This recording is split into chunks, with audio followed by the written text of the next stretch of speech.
대한민국 가요계가 한순간 숨을 멈춘 듯한 문장이 터졌습니다. 빈에서가 아니면 의미가 없다.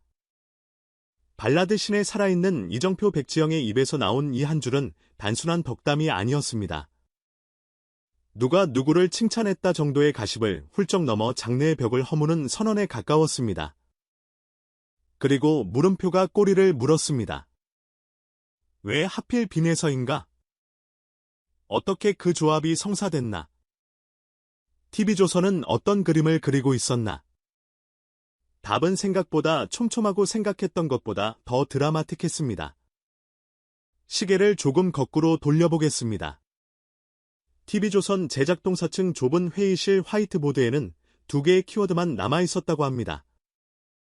세대의 융합 그리고 장르 통합 미스트롯, 미스터트롯로 트로트의 복권을 이끌어낸 방송사는 다음 판을 준비하면서 단 하나의 기준을 세웠습니다. 시청률이 아니라 역사. 누가 봐도 한 번은 보고 넘어가야 할 못 보면 아쉬운 결정적 순간을 만들어야 한다는 내부 합의가 있었죠. 그리고 이름을 몇 번 지우고 쓰던 그 보드에 아주 단단하게 남은 두 사람. 발라드의 상징 백지영, 트로트의 새로운 얼굴 빈에서. 섭외 과정은 화려하지 않았습니다. 오히려 묵직했죠. 제작진은 두 팀에 같은 요청서를 보냈습니다. 대단한 무대가 아니라 대체 불가능한 조합을 원한다. 관건은 처음 통화였습니다. 백지영은 조건을 내세우지 않았고 단 하나의 전제를 꺼냈습니다. 파트너가 빈에서라면 하자, 그게 아니면 안 하겠다. 업계에선 이 문장이 빛의 속도로 퍼졌습니다. 립서비스로 치부하기엔 무게가 너무 컸고 그녀가 왜? 라는 질문이 자연스럽게 달렸습니다. 하지만 곧 이어진 답은 단순했습니다. 톤 바이브레이션 그리고 이야기, 노래가 기술을 넘어 이야기가 되는 순간 그 안에 있는 사람을 백지영은 빈에서라는 이름으로 불렀습니다. 빈에서의 합류는 또 다른 설득이 필요 없었습니다.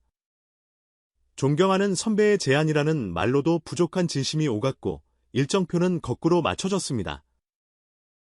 무대를 크게 키우기보다 음악을 더 크게 만들자는 데 뜻이 모였고 편곡 표지엔 낯선 조합이 적혔죠. 현악 앙상블 12, 어쿠스틱 기타 1, 해금 1, 아코디언 1, 발라드의 체형과 트로트의 리듬을 물리적으로 묶는 첫 시도였습니다. 키는 반음 낮추고 후렴부의 박을 미세하게 늦추는 대신 브리지를 반박 올리기로 몰아치는 발라드와 밀고 당기는 트로트의 호흡을 같은 호흡으로 맞추는 실험이었습니다.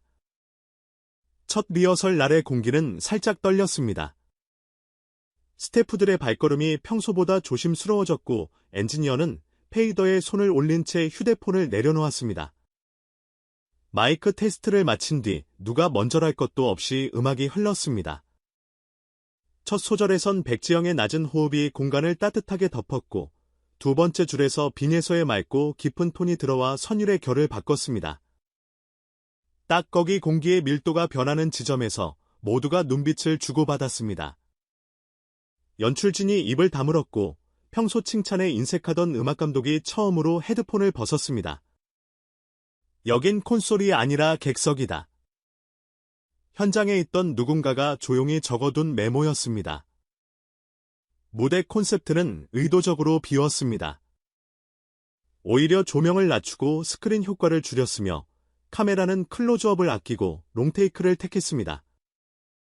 보통의 예능이라면 과감한 연출 포인트가 필요한 장면에서 이 무대는 노래가 주인공이라는 사실을 끝까지 지켰습니다.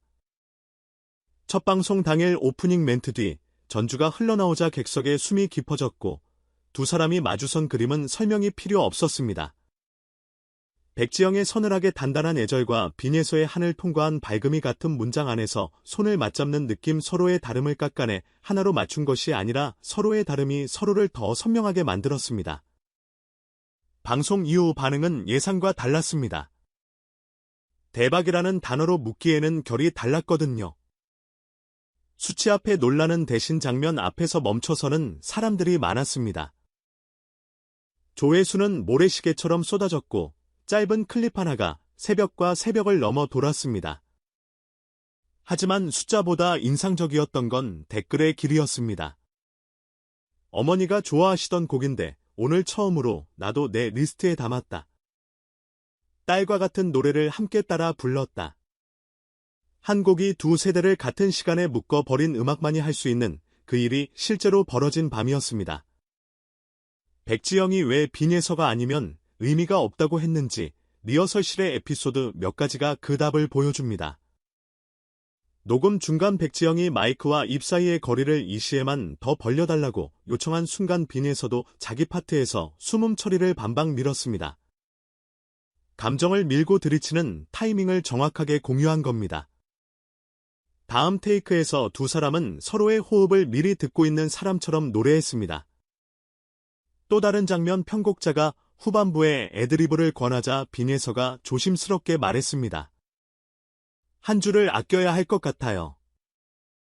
이 가사사는 이야기라 과시보다 이야기, 기교보다 맥락 백지영이 오래 지켜온 그 기준을 빈예서는 이미 알고 있었습니다. 무대가 끝난 후의 풍경도 인상적이었습니다. 화환 대신 악보 팬카페엔 누군가의 손글씨가 공유됐습니다. 이 조합은 스펙터클이 아니라 서사였다. 음악평론가들은 발라드와 트로트라는 큰 가지를 한 그루로 묶은 수분층 같은 무대라고 적었습니다. 화려한 꽃잎 대신 뿌리가 서로의 물을 나누는 그림, 그래서 오래 남는 거라고 제작진의 노림수는 감명했습니다. TV조선이 가지고 있는 트로트의 기세에 발라드의 깊이를 더하는 일숫자가 아닌 명분, 이벤트가 아닌 기준을 세우려는 시도, 그리고 이 조합만큼 그 기준을 자주 정확히 증명할 수 있는 팀은 많지 않습니다. 물론 모든 일이 한 번의 무대로 끝나진 않습니다. 후속 협업 논의가 조심스럽게 오갔고 차분한 호흡의 OST부터 라이브 콘서트 시퀀스까지 후보가 오르내립니다. 중요한 건 빨리보다 맞게입니다. 첫 만남이 그랬듯 두 번째도 그럴 겁니다. 장르의 포장을 더하고 팬덤의 열기를 끌어올리는 기획이 아니라 한국의 이야기에 두 사람이 왜 있어야 하는지를 다시 증명하는 프로젝트 말이죠. 업계에선 벌써부터 이런 질문이 있습니다. 이 무대는 한 번의 사건인가 시작의 서막인가? 대답은 심플합니다. 선택은 그들의 노래가 할 겁니다. 우리가 할 일은 귀를 열고 기다리는 것뿐. 빈예서에게 이번 만남은 커리어의 이정표가 되었습니다. 신동이라는 달콤한 수식어가 걷어지며 이야기를 부르는 사람이라는 더 넓은 이름이 자리하기 시작했으니까요. 눈을 감고 소리를 뻗을 때 생기는 한 박자의 여백 마지막 자음을 살짝 떨며 남기는 사람의 온기, 그리고 카메라가 꺼질 때도 무너지지 않는 태도, 어린 나이에 어떻게 그 감정을 알고 부르냐는 도발적 질문에 그녀는 이미 노래로 답했습니다. 모르는 마음도 노래하면서 조금씩 알게 됩니다. 이 겸손한 문장이 바로 오늘의 실력입니다. 백지영에게도 이 무대는 특별합니다. 수많은 히트곡으로 쌓은 왕관을 벗지 않아도 되는 사람일수록 다음을 가볍게 고르지 않습니다. 그가 찾은 다음은 더 높은 고음이나 더 큰 무대가 아니었습니다. 내가 왜 노래하는가라는 질문과 어깨를 나란히 걸을 후배 빈예서, 그래서 아니면 의미가 없다는 말은 오만이 아니라 기준이 되었습니다. 한 시대를 대표하는 가수의 기준은 결국 다음 시대를 10사람을 알아보는 눈에서 나옵니다. TV조선의 노림수는 장기전입니다. 방송국이 스스로의 색을 설명하지 않고 무대를 통해 정의하려는 태도, 시청률 그래프의 들쑥날쑥보다 한 장면이 사람들의 기억에 남아 언젠가 다시 소환되는 순간을 더 중요하게 여기는 전략. 이번 무대가 그 전략의 첫 페이지였다는 건 부정하기 어렵습니다. 성급히 레전드라는 이름을 붙이기보다 좋은 장면을 꾸준히 쌓아 연대기를 만드는 길 말이죠. 우리는 요란한 폭죽보다 오래가는 불빛을 원합니다. 누군가의 재능이 누군가의 기준을 만나 더 맑아지는 밤, 누군가의 목소리가 누군가의 이야기를 품어 더 멀리 가는 무대. 백지영과 빈예서의 만남은 바로 그런 종류의 장면이었습니다.